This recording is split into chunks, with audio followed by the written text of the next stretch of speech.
Cristo, tu gran amor me inspira.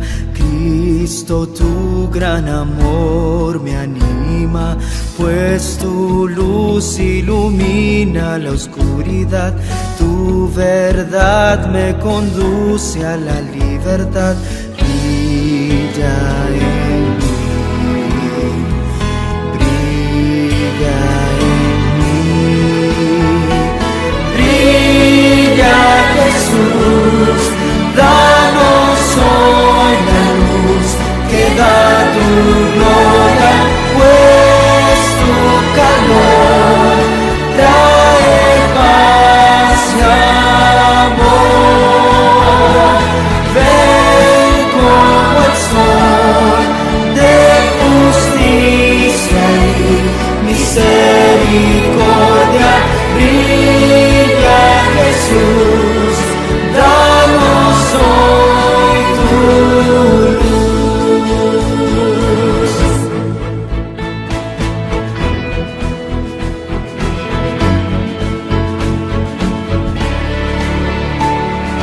Cristo, vengo a tu presencia, atraído por tu pureza.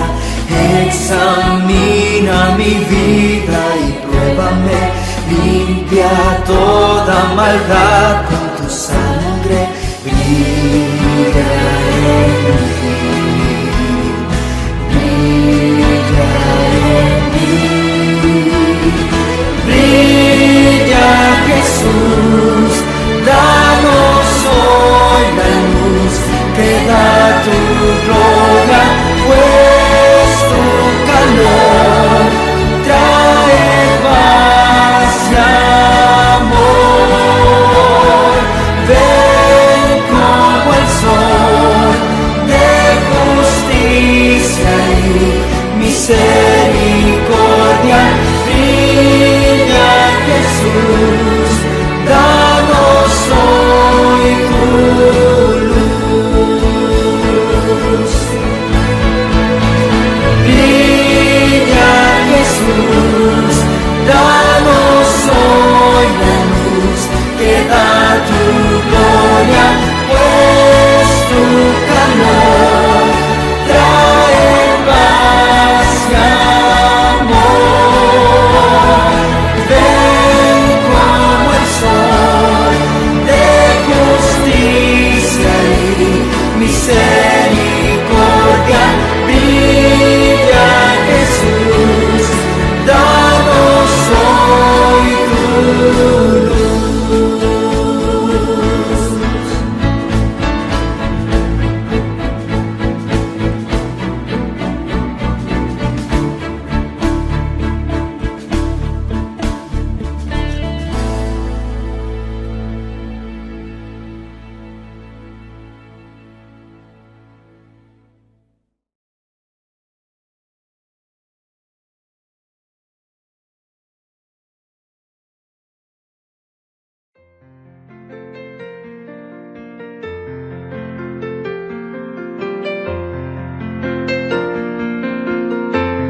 ¿Con qué pagaremos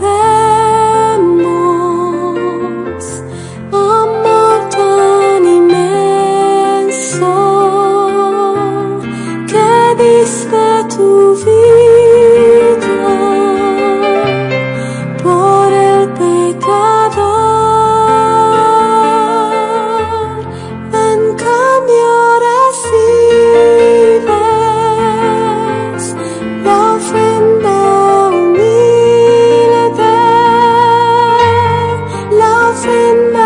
humilde, Señor Jesucristo, de mi corazón.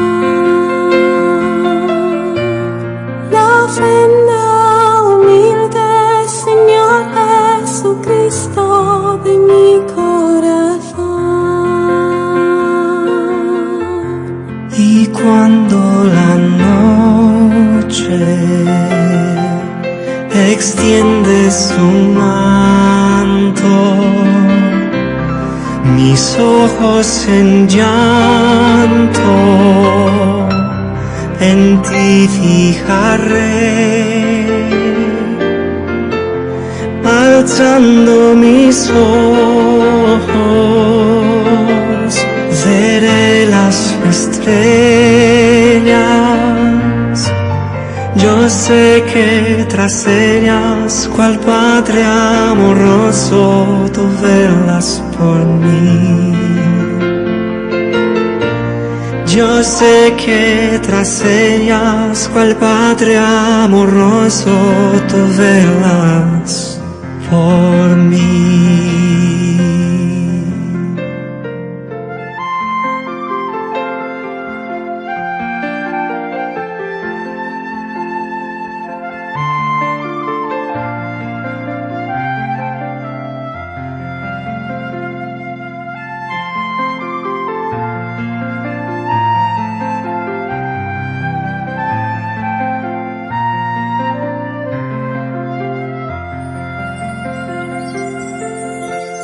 No puedo pagarte con oro ni plata el gran sacrificio que hiciste por mí. No tengo que darte por tanto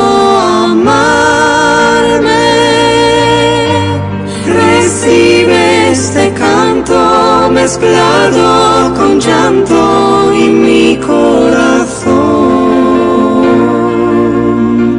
Recibe este canto mezclado con llanto en mi corazón.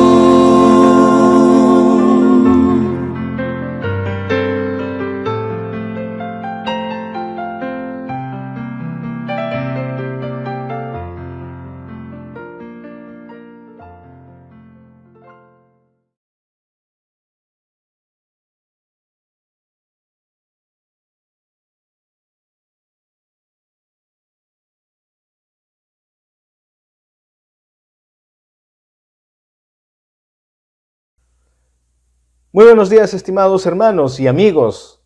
Una vez más, delante de ustedes, por la misericordia de Dios, siempre es una bendición poder encontrarnos a través de este medio para leer juntos la palabra de nuestro Señor, para estudiar, para meditar, de tal manera que nuestra fe tenga una base sólida, el conocimiento de la grandeza y la misericordia de nuestro Dios, que tanta falta nos hace en el tiempo en el que estamos viviendo. Así que, mis estimados hermanos y amigos, les pediré por favor tomar sus Biblias y abrirla en el libro del profeta Jeremías. En esta mañana nos corresponde meditar en Jeremías capítulo 46, capítulo 46, capítulo 47 y capítulo 48. Son 3 capítulos en los cuales estaremos reflexionando. Así que, una vez más, estamos en Jeremías capítulo 46, capítulo 47 y capítulo 48. Hermanos, nos acercaremos al Señor en una palabra de oración para encomendarnos a Él, para pedirle que nos enseñe su santa palabra. Por favor, allí donde ustedes se encuentran, acompáñenme para hablar con el Señor a través de la oración. Oremos. Soberano Señor, Rey de los cielos y de la tierra, tú eres santo, santo, santo. Afirma claramente tu palabra. Tú eres justo, tú eres perfecto, tú eres todopoderoso, tú eres majestuoso, tú eres incomparable. Señor, tú eres nuestro Padre Celestial. Y en esta mañana, todos nosotros corremos presurosos delante de ti, Señor, porque queremos estar en comunión contigo. Queremos hablar contigo, Señor. Queremos escucharte a ti, Señor, hablándonos a cada uno de nosotros a través de tu santísima palabra. Pedimos, Señor, por favor, que perdones nuestras faltas, perdones nuestros pecados y nos bendigas, Padre Santo, con tu palabra. Por favor, guíanos con tu Santo Espíritu. Permite, Señor, que seamos oidores atentos y dispuestos, Señor, a guardar, a atesorar tu palabra, Señor, en nuestros corazones. Como bien tu siervo el apóstol Pedro diría, Desead como niños recién nacidos la leche espiritual no adulterada. Desead como niños. Señor, queremos esa disposición en este momento para nosotros. Queremos estar deseosos, anhelantes de tu palabra, Señor. Enséñanos, Padre. Guíanos con tu Santo Espíritu. Te lo pedimos en el glorioso y santo nombre de tu Hijo amado, nuestro bendito Señor Jesucristo. Amén. Amén. Muy bien, mis amados hermanos. En Jeremías, en el primer capítulo, creo que está en el versículo 5. Si puedo leer un momento. Dice así la palabra de nuestro Señor. Jeremías 1:5 dice: Antes que te formase en el vientre, te conocí, y antes que nacieses, te santifiqué, y te di por profeta a las naciones. Aquí está el llamamiento de Jeremías. Dios ha formado a este hombre desde el vientre de su madre con una misión, con una tarea bien clara: anunciar, predicar la palabra del Señor, no solamente a su pueblo Judá, sino, claramente dice la Biblia, a las naciones, a todas las naciones, anunciar la verdad de nuestro Señor. Y eso es básicamente lo que va a suceder a partir del capítulo 46 en adelante. Entramos a una nueva sección de este maravilloso libro del profeta Jeremías.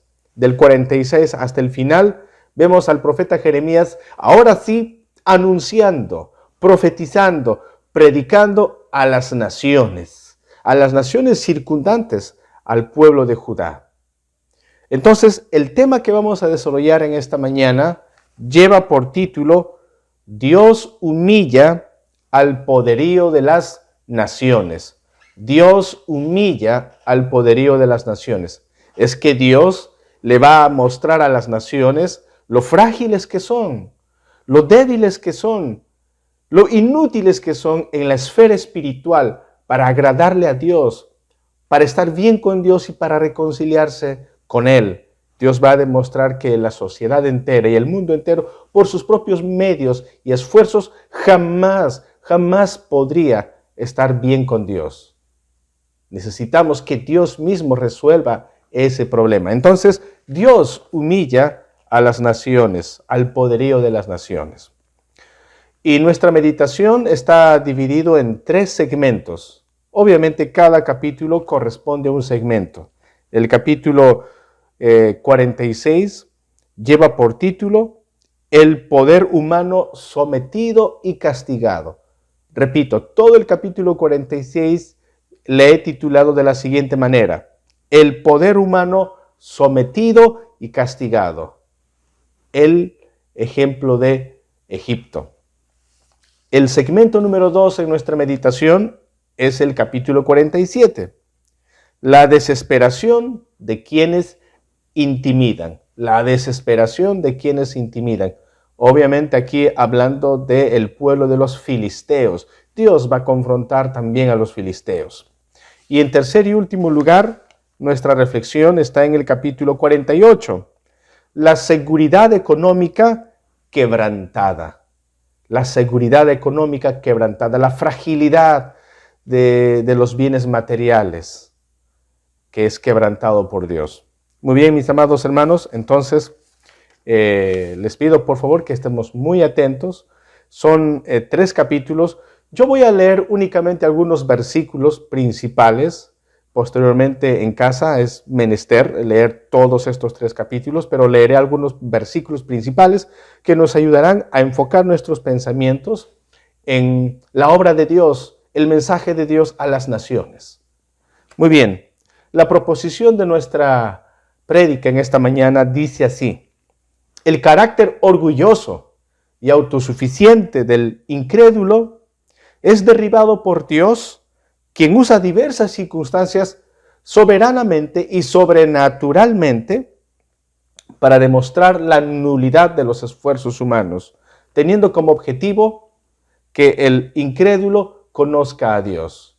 Esa es la meta, que el incrédulo, que las naciones, que el mundo entero conozcan a Dios, sepan quién es el Dios grande, fuerte y todopoderoso. Y si para eso Dios tiene que despojarnos de nuestro orgullo, si para eso Dios tiene que despojarnos de nuestra seguridad y de nuestros bienes, Dios lo hará con el propósito de que le conozcamos. Al final, la vida es esa.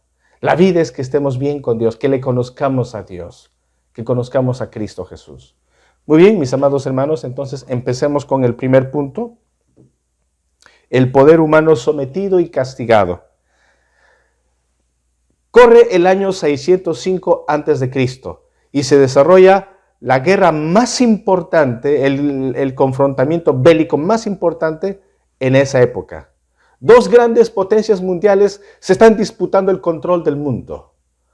El poderío egipcio, que está en declive, y el poderío caldeo, babilónico, que está en rápido ascenso, dirigido y comandado por Nabucodonosor, uno de los reyes más grandes que existió en la antigüedad. Pues bien, en Carquemis, sí, en Carquemis, la famosa batalla de Carquemis, donde Egipto vio su realidad.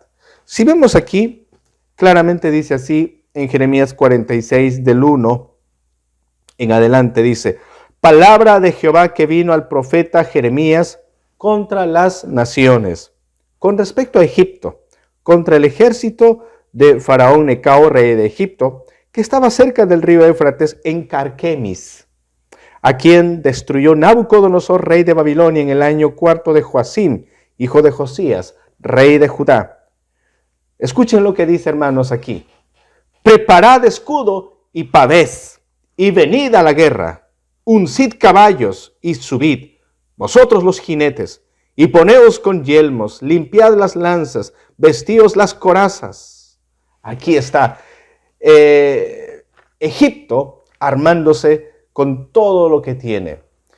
Y aquí se describe de manera vívida el poderío militar de Egipto. Egipto es poderoso, una de las naciones más poderosas de la antigüedad, y tiene todo su equipo militar para enfrentar a la batalla. Tiene una caballería excepcional. Históricamente y según la palabra de Dios, Egipto se dedicaba al comercio de caballos de raza. En Egipto se criaban caballos. Egipto exportaba caballos al mundo. Por lo tanto, miren lo que dice en Primera de Reyes 10:28. Mis hermanos, leeré algunos versículos que voy a pedir por favor que tomen nota en su cuaderno para que posteriormente, en su tiempo de estudio, puedan volver a repasar la lección, volver a meditar en la palabra del Señor. Es importante tomar nota.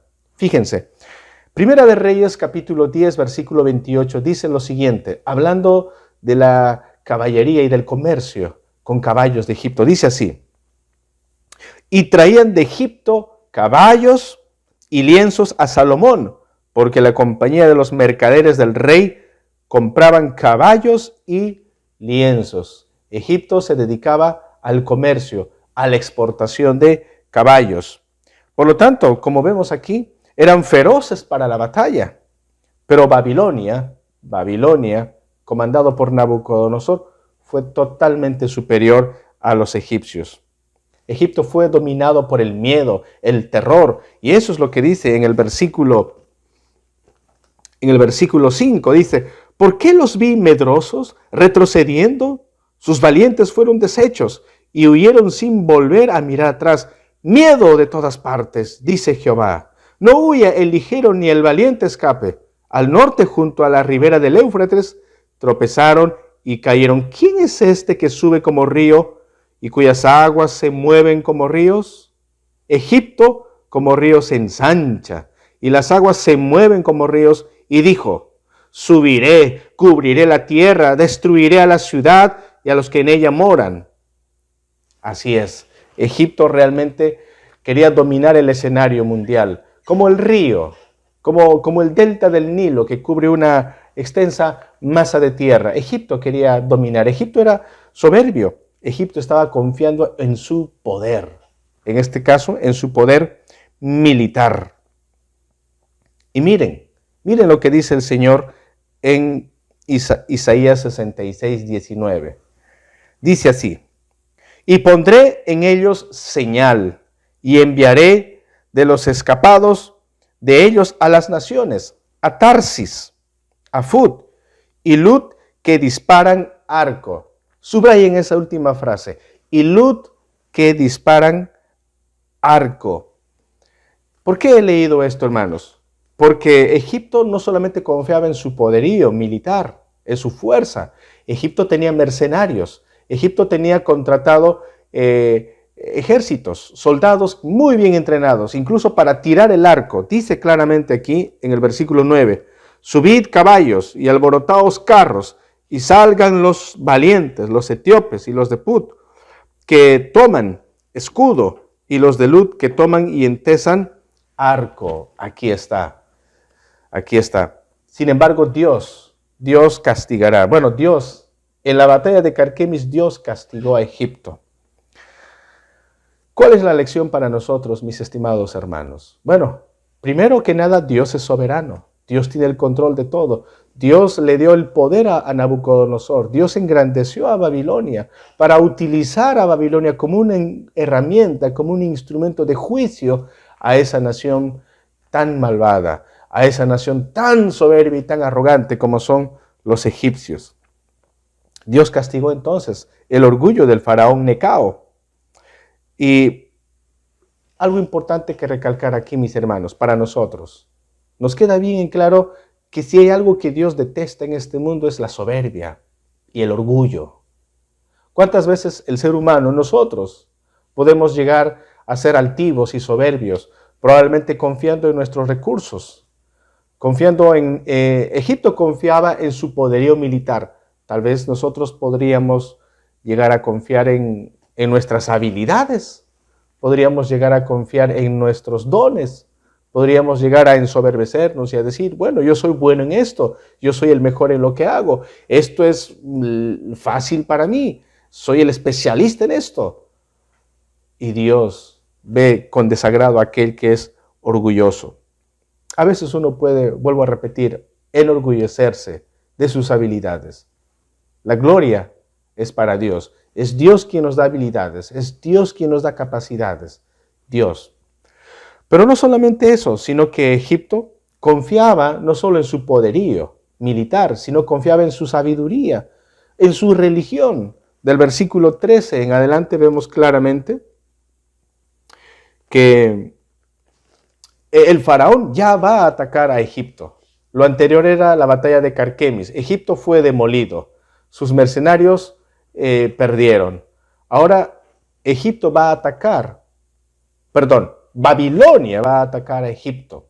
Y en el versículo 13 dice, palabra que habló Jehová al profeta Jeremías acerca de la venida de Nabucodonosor, rey de Babilonia, para asolar la tierra de Egipto. Y en el 14 dice, anunciad en Egipto y haced saber en Migdol, haced saber también en Memphis y en Táfenes, decid, ponte en pie y prepárate, porque espada devorará tu comarca.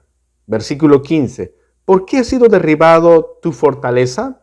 ¿No pudo mantenerse firme? Porque Jehová lo empujó. Vemos aquí que la derrota de Egipto no es meramente el esfuerzo de Nabucodonosor y los caldeos. Dios está sancionando drásticamente a Egipto. Pero Egipto, ¿qué hace aquí? Egipto confía en sus dioses. Los egipcios tenían a su dios llamado Apis, un toro con cuernos en cuyo centro se encontraba la figura del sol, famoso, el becerro, Apis. Este dios falso no pudo defenderles de la invasión de los babilonios. Y en el versículo, dice aquí, en el versículo 22, por ejemplo, dice, su voz saldrá como de serpiente, porque vendrán los enemigos y con hachas vendrán a ella como cortadores de leña. Su voz saldrá como de serpiente. Si ustedes se recuerdan, estimados hermanos y amigos, ustedes han visto en las películas que el faraón siempre tiene una especie de atuendo en la cabeza y en el centro tiene un emblema, la figura de una serpiente. Pues sí, esa figura representaba la soberanía del faraón, representaba el poder del faraón, era una divinidad del faraón. Entonces, cuando dice aquí que se va como serpiente, lo que quiere decir es que Nabucodonosor pierde su poderío, pierde su soberanía. Y Proverbios 3:5 dice lo siguiente: fíate de Jehová de todo tu corazón y no te apoyes en tu propia prudencia. No te apoyes en tu propia prudencia. Confiemos en el Señor. Faraón no confiaba en Dios, ni conocía a Dios. Se apoyaba en su religión, se apoyaba en su criterio, se apoyaba en sus dioses. Y miren lo que dice también aquí en Proverbios 28:26. Proverbios capítulo 28, versículo 26. Dice de la siguiente manera: el que confía en su propio corazón es necio, mas el que camina en sabiduría será librado. El hombre puede enorgullecerse de su intelecto, de sus conocimientos, de su sabiduría, y puede creerse que es autosuficiente. Dios no se identifica con las personas arrogantes y autosuficientes, que creen que confiando en sus propios recursos pueden lograr sobresalir, que creen que con sus propios recursos pueden en alguna medida cambiar su vida sin la necesidad de la intervención de Dios. Falso. El hombre, por más sabio e inteligente que sea, recuerden que son criterios humanos, sabiduría humana, que tiene siempre un punto débil, porque no hay ningún ser humano perfecto. Muy bien. Entonces Dios va a, como dice su palabra, Dios ha sancionado a Egipto en la batalla de Carquemis. Pero aquí hay algo importante que quiero leerles, mis hermanos. En el versículo 26 dice: y los entregaré en mano de los que buscan su vida, en mano de Nabucodonosor, rey de Babilonia, y en mano de sus siervos.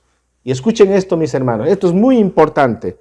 Pero después será habitado como en los días pasados, dice Jehová. Pero después será habitado. ¿Qué quiere decir esto? Aquí hay una promesa de restauración para Egipto. Dios está prometiendo al final de todo esta sanción, Dios está, después de este juicio, Dios está prometiendo a Egipto que habrá restauración. Vamos a ver más adelante. Del versículo 27 en adelante dice, el 28 leeré, dice: tú siervo mío Jacob, no temas, dice Jehová, porque yo estoy contigo, porque destruiré a todas las naciones entre las cuales te he dispersado, pero a ti no te destruiré del todo, sino que te castigaré con justicia. De ninguna manera te dejaré sin castigo. Efectivamente, Dios de ninguna manera se hace de la vista gorda. Él no va a tolerar la maldad del ser humano. Pero vuelvo al tema de Egipto. ¿Por qué Dios le promete restauración a Egipto? Por algo muy importante. Si Dios está sometiendo el poderío de Egipto, si Dios está desarmando los recursos de Egipto, es con un propósito, para que la gente de Egipto conozca a Dios y tenga la salvación en Dios. Por eso dice así Isaías 19:25, dice Isaías 19:25, porque Jehová de los ejércitos los bendecirá diciendo, bendito el pueblo mío, Egipto, y el asirio, obra de mis manos, e Israel, mi heredad. Ahora, esta promesa se ha cumplido en el día de Pentecostés, en el Nuevo Testamento, en el libro de Hechos de los Apóstoles, en el capítulo 2, versículo 10. Ahí está el cumplimiento de esta restauración. Sí, mis amados hermanos, se cumple en Pentecostés cuando los visitantes de Egipto están entre las personas que se agregan a la iglesia. Y lo vamos a leer. Hechos, capítulo 2, versículo 10, dice de la siguiente manera, mis hermanos. Es importante tomar nota y anotar este versículo también.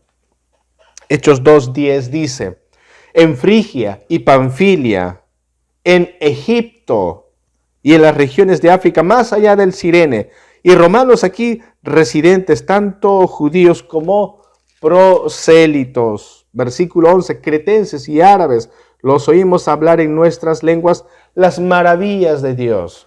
Y como resultado, fíjense, dice así el versículo 41, Hechos 2:41. Así que los que recibieron su palabra fueron bautizados y se añadieron aquel día como 3,000 personas. Y no dudamos que entre ese grupo de 3,000 personas también estaban incluidos judíos que conocieron a Cristo Jesús. Judíos que fueron sometidos, que tuvieron que dejar su ego y su orgullo, su autosuficiencia para conocer a Dios. No hay otra manera de conocer a Dios, mis estimados hermanos, que bajando al llano. Pasemos al segundo punto de nuestra reflexión. Capítulo 47. La desesperación de quienes intimidaban. La desesperación de quienes intimidaban. Jeremías 47 dice así, versículo 1. Palabra de Jehová que vino al profeta Jeremías acerca de los filisteos, antes que Faraón destruyese a Gaza. Así ha dicho Jehová, he aquí que suben aguas del norte y se harán torrente, inundarán la tierra y su plenitud, la ciudad y los moradores de ella, y los hombres clamarán, y lamentará todo morador de la tierra. Aquí no se nos dice exactamente, no hay realmente la razón por la que Dios va a castigar a los filisteos. Pero vemos dos cosas importantes aquí. Primero, que los filisteos siempre se han caracterizado por ser los enemigos del pueblo de Israel. Ellos se creían superiores a Israel por varias razones. Por ejemplo, si ustedes se recuerdan, el enfrentamiento que tuvo David, este pequeño pastorcito, con este hombre filisteo, Goliat, de la ciudad de Gad. Casi 3 metros de altura tenía Goliat. Ustedes conocen, estimados hermanos, es famosa esta historia, este tremendo Goliat. Y en Primera de Samuel, en el capítulo 17, versículo 16, dice que este gigante salía para intimidar al ejército de Israel. Todos los días salía pidiéndoles, manden un hombre a pelear conmigo, un solo hombre que se atreva a vencerme. Si me logra derrotar, nosotros los filisteos seremos sus esclavos. Pero si yo mato a ese hombre valiente que ustedes envíen a la guerra, ustedes los israelitas serán nuestros sirvientes, nuestros esclavos. Y lo que me llama la atención es que por 40 días este filisteo intimidaba, asustaba al ejército sin que ningún soldado se levantase para enfrentarse a él. Hasta que apareció el rey David. Bueno, en ese momento era un simple pastor, no era rey. Y él se enfrentó bajo la dirección y el poder de Dios. Ahora estos filisteos comercializaban con esclavos. Al mismo tiempo, ellos monopolizaban el hierro. Escuchen lo que dice Primera de Samuel, capítulo 13, versículo 19. Dice así, y en toda la tierra de Israel no se hallaba herrero, porque los filisteos habían dicho, para que los hebreos no hagan espada o lanza. Aquí vemos, siempre instigando, siempre desvalorizando al pueblo de Israel, los filisteos. Pero ¿qué dice la palabra del Señor? Que Dios va a sancionarles, que va a venir un ejército que como agua inundará la ciudad. Y los hombres, dice en el versículo 2 de Jeremías 47, los hombres clamarán y lamentarán todo morador de la tierra. En el versículo 3 dice, por el sonido de los carros, de los cascos de sus caballos, por el alboroto de sus carros, por el estruendo de sus ruedas, los padres no cuidaron a los hijos por la debilidad de sus manos. Realmente la desesperación, la confusión es a tal extremo que ni siquiera son capaces de salvar a sus propios hijos. Porque ante una crisis, ante una desgracia, una catástrofe, lo primero que hacemos es salvar a nuestros hijos. Eso es lo primero. Pero aquí este pueblo filisteo está en tremenda crisis que ni siquiera son capaces de salvar a los más vulnerables, a sus propios hijos. Entonces, cuando admites que tú eres superior a los demás, te acostumbras a ver a la gente como si fueran inferiores a ti. Y cambiar esa actitud es difícil, pero es necesario para conocer al Señor. Es importante. El Señor dice claramente en su palabra, Proverbios 16:5, dice así: abominaciones a Jehová, todo altivo de corazón, ciertamente no quedará impune. Y en Amós 1:6 tenemos una cita que nos puede ayudar a entender un poco la maldad de los filisteos. Dice así, Amós 1:6 dice: así ha dicho Jehová, por 3 pecados de Gaza, y por el cuarto no revocaré su castigo, porque llevó cautivo a todo un pueblo para entregarlo a Edom. Llevó cautivo todo un pueblo como esclavo para entregarlo a Edom. Aquí está. Ellos siempre se veían como superiores, intimidaban a los demás. Y no solo eso, sino que ellos tenían una alianza con los de Tiro y con los de Sidón, de tal manera que ellos se sentían confiados porque tenían buenos contactos. Y dice así, en el versículo 4, Jeremías 47:4, a causa del día que viene para destrucción de todos los filisteos, para destruir a Tiro y a Sidón, todo aliado que les queda todavía, porque Jehová destruirá a los filisteos al resto de la costa de Caftor. La costa de Caftor. Caftor es un nombre antiguo para la isla de Creta. Y de Creta, de allí son procedentes los filisteos. Pero bien, aquí está Tiro y Sidón, ciudades importantes de los fenicios, la cultura fenicia, excelentes navegantes, excelentes soldados. Pero tampoco ellos pudieron ayudar a los filisteos. Entonces sus contactos no pudieron servirles de nada. ¿Qué aprendemos aquí, mis estimados hermanos? La confianza debe estar depositada en Dios, no en las personas. Nuestros contactos pueden servir por un momento, pero después no hay manera de que puedan ayudarnos en los momentos más graves. Pasemos al tercer segmento de nuestra meditación. La seguridad económica quebrantada. Jeremías capítulo 48. Vayamos a Jeremías capítulo 48. Dice la seguridad económica quebrantada. 1 dice así: acerca de Moab, así ha dicho Jehová de los ejércitos, Dios de Israel: ay de Nebo, porque fue destruida y avergonzada. Kiriataim fue tomada, fue confundida, Misgab, y desmayó. No se alabará ya más Moab. En Hesbón maquinaron mal contra ella, diciendo: venid y quitémosla de entre las naciones. También tú, Madmena, serás cortada. Espada irá en pos de ti. Voz de clamor en Horonaim, destrucción y gran quebrantamiento. Moab fue quebrantada. Hicieron que se oyese el clamor de sus pequeños. La descripción que vemos aquí es de ruina y desgracia para los moabitas. ¿Quiénes son los moabitas? También enemigos de Israel. Moab, el territorio moabita estaba ubicado al este del río Jordán, al este del Mar Muerto. Ahí es el territorio de los moabitas. Recuerden que históricamente los moabitas son descendientes de la relación incestuosa de la hija mayor de Lot con su propio padre, con Lot. ¿Se acuerdan ustedes, mis hermanos, en el libro de Génesis? Después de que Dios destruyera a Sodoma y Gomorra, las 2 hijas de Lot emborracharon a su padre y una a una se acostaron con su padre. De la hija mayor nació Moab, y de este Moab los descendientes son los moabitas. Ellos eran enemigos del pueblo de Israel. Y además de todo ello, ellos eran prósperos, sembraban uvas, tenían muchos viñedos. Por esa razón, aquí en el capítulo 48, en el versículo 11, por ejemplo, dice así: quieto estuvo Moab desde su juventud, y sobre su sedimento ha estado reposado, y no fue vaciada de vasija en vasija, ni nunca estuvo en cautiverio, por tanto quedó su sabor en él, y su olor no se ha cambiado. Ahí está.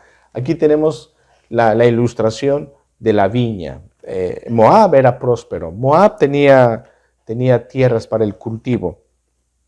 Y ustedes recordarán, mis hermanos, en el libro de Números, cuando Israel salió de Egipto, cuando estaba transitando por el territorio de los moabitas, Los moabitas no fueron capaces de ser hospedadores con ellos. Al contrario, el rey Balac contrató a un profeta Balaam para maldecir al pueblo de Dios. Al final no logró su cometido. Los moabitas odiaban al pueblo de Israel. Aquí tenemos una lección para nosotros. El hombre irregenerado tiene un apego egoísta a lo material.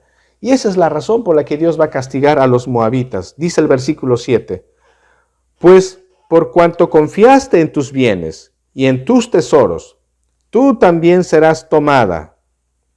Y Quemos será llevado en cautiverio, sus sacerdotes y sus príncipes juntamente. Ahí está, por cuanto confiaste en tus bienes. Ese es el problema con nosotros los seres humanos.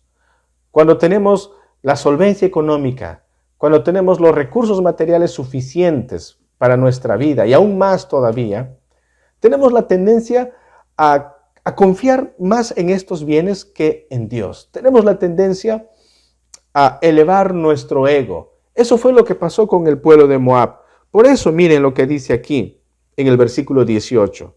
Desciende de la gloria, siéntate en tierra seca, moradora, hija de Dibón, porque el destruidor de Moab subió contra ti, destruyó tus fortalezas. Así es, se sentían en la gloria por su solvencia económica, por sus recursos económicos, por sus viñedos, por sus buenos vinos, por el negocio que ellos podían emprender. Eran emprendedores los moabitas. Recuerden que hubo una época en la que hubo hambruna en el pueblo de Israel. Y un hombre llamado Elimelech se trasladó con sus hijos, con Malón y Kelión y su esposa Noemí. ¿A dónde se fueron? A buscar vida, a buscar trabajo. A Moab. Ustedes saben la historia de Ruth, la moabita. Miren, Ruth, la moabita. Eso nos demuestra pues que efectivamente Moab era próspero. El hombre entonces que no conoce a Dios siente una confianza en sus recursos materiales. Ahora, mis amados hermanos, no está mal tener dinero, no está mal tener recursos materiales. Lo que está mal es que nuestra vida gire en torno a nuestro dinero, que nuestra vida gire en torno a nuestros recursos materiales y que confiemos más en nuestras propiedades, que confiemos más en nuestras cuentas bancarias, que confiemos más en nuestra jubilación, qué sé yo, en nuestro seguro, antes que confiar en nuestro Señor Jesucristo en todo tiempo, en todo tiempo. Proverbios 11:28 dice, el que confía en sus riquezas caerá, mas los justos reverdecerán como ramas. Versículo 5 de Proverbios 23. Proverbios 23 dice, ¿has de poner tus ojos en las riquezas, siendo ningunas? Porque se harán alas como las alas de águila y volarán al cielo. Ahí está la historia clásica del rico insensato que nuestro Señor Jesús contó en Lucas capítulo 12. Y en el versículo 15 dice así, y les dijo, mirad y guardaos de la avaricia, porque la vida del hombre no consiste en la abundancia de los bienes que posee. La parábola del rico insensato dice que este hombre tenía muchos bienes. Es más, él pensó y dijo, tengo tanta cosecha, tengo tantos bienes que mi granero es insuficiente. Construiré un nuevo granero, almacenaré todo y diré a mi alma, oh alma, disfruta, come, bebe, gózate de la vida. Tienes lo suficiente. El Señor le dijo, necio, esta noche vendrán por tu alma y todo lo que has reunido, ¿para quién será? Miren, la insensatez de confiar en nuestros recursos materiales, en nuestra economía. Tenemos que aprender a confiar en el Señor. Importante también es que Moab, por su riqueza, por su solvencia económica, Moab vivía en la indolencia y en el letargo. Eso nos manifiesta aquí la metáfora del vino. Ellos estaban tranquilos porque no había problema. Las invasiones de los babilonios realmente no les afectaba a ellos. El levantamiento egipcio no los afectaba a ellos. Ellos decían, nuestra vida tranquila, no hay problemas, estamos todo bien. ¿Y qué pasó? Vino pues la desgracia. Dios dijo, no te vas a escapar de esa situación. A veces cuando nuestra vida está sosegada, cuando no tenemos dificultades, bien difícil es pensar siquiera en Dios. Bien difícil es siquiera acercarnos a Dios. Cuando todo va bien, no pensamos en Dios. Pero cuando llega la crisis, viene el problema, ¿verdad o no verdad, estimados hermanos, que recién allí como que somos más piadosos? Recién allí buscamos al Señor. Esa es la tendencia de todos los seres humanos. Y esa es la tendencia de Moab también, sin duda alguna. Salmo 123, versículo 4 dice, hastiada está nuestra alma del escarnio de los que están en holgura y del menosprecio de los soberbios. Sí, Moab era indolente, en su momento no apoyó a Israel. Cuando Judá fue conquistada por los babilonios, ellos se alegraron, ellos se burlaron, sin darse cuenta que pronto el juicio iba a llegarles a ellos también. A veces, mis estimados hermanos, nosotros, vuelvo a decir, tenemos la tendencia, el ser humano en general tiene la tendencia en confiar en lo que ve, en este caso el dinero, el poder económico. Pero llegará un momento en que ni el dinero podrá ayudarnos. Y fíjense, miren, esta pandemia del coronavirus está mostrando eso. ¿Cuántas personas, aún con el dinero suficiente, no han podido conseguir cama UCI? Porque no había cama UCI. Creo que hasta el momento hay varios hospitales donde no tienen cama UCI. Hay dinero probablemente y no hay recursos. Entonces, lo económico, lo material, como dice la Biblia, toma alas y vuela. ¿Cómo confiar en eso? ¿Cómo confiar en eso? Entonces Moab va a ser sancionado. Moab castigará, Dios castigará a Moab. Miren, Jeremías 48, 29 dice, hemos oído la soberbia de Moab, que es muy soberbio, arrogante, orgulloso, altivo y altanero de corazón. Ahí está, la soberbia, por confiar en su riqueza, por confiar en su paz, en su tranquilidad. Versículo 42 dice, Moab será destruido hasta dejar de ser pueblo, porque se engrandeció contra Jehová. Y para concluir, mis estimados hermanos, verso 47 dice, pero haré volver a los cautivos de Moab en lo postrero de los tiempos. Dice Jehová, hasta aquí es el juicio de Moab. Hay una promesa, pero haré volver a los cautivos de Moab. Y ahí está, mis estimados hermanos. ¿Por qué Dios va a desarmar al hombre de su orgullo, va a despojarle incluso de sus bienes materiales si así Dios lo considerase necesario? ¿Por qué? La meta y el objetivo de Dios es que el hombre se desapegue de esto y ponga su corazón en Dios, el único Señor y Salvador. Y esta promesa, vuelvo a recalcar, se ha cumplido en Hechos capítulo 2, versículo 10 al versículo 11, que ya lo hemos leído hace un momento, pero lo volveré a leer. Hechos capítulo 2, versículo 10 y 11, dice de la siguiente manera, mis hermanos. Aquí dice, en Frigia y Panfilia, en Egipto y en las regiones de África, más allá de Cirene, y romanos aquí residentes, tanto judíos como prosélitos, cretenses y árabes, los oímos hablar en nuestras lenguas las maravillas de Dios. Versículo 41. Así que los que recibieron su palabra fueron bautizados y se añadieron aquel día como 3,000 personas. Y no dudamos que en ese grupo también esté incluido muchos moabitas. La Biblia nos da el nombre de una moabita que fue incluida no solo en el pueblo de Israel, sino en el árbol genealógico de nuestro Señor Jesucristo, Ruth, la moabita, que fue la bisabuela del rey David y por lo tanto fue una de las antepasadas de nuestro Señor Jesucristo. Mis estimados hermanos, el reino de los cielos tiene una puerta estrecha, la puerta estrecha, camino angosto, camino estrecho. De ninguna manera el hombre puede entrar engordado de su orgullo, de su altanería, de su soberbia, de su autosuficiencia. De ninguna manera la persona va a poder ingresar por esa puerta así, bien erguido y parado. Tiene que agacharse, tiene que humillarse. Esa es la única manera en la que podemos ingresar a la vida con Dios. ¿Por qué Dios está mandando estas profecías a Egipto, a los filisteos y a los moabitas? ¿Cuál es el mensaje para nosotros? El mensaje para nosotros es, nosotros debemos aprender, debemos saber que nuestro ego, nuestro orgullo, nuestra confianza en lo material, que todo ello no nos va a ayudar en nuestra vida espiritual. No nos va a hacer más aceptos delante del Señor. Necesitamos la obra de Cristo Jesús. Cristo Jesús es nuestro más grande tesoro. Cristo Jesús es el único Señor de señores. Y a Él tenemos que acercarnos. Hay una promesa de restauración. Después de toda esta catástrofe, Dios dice, volveré a restaurarles. Oremos al Señor. Amado Dios, te agradecemos en esta mañana por tu bendita palabra. Señor, por favor, tú conoces nuestros corazones.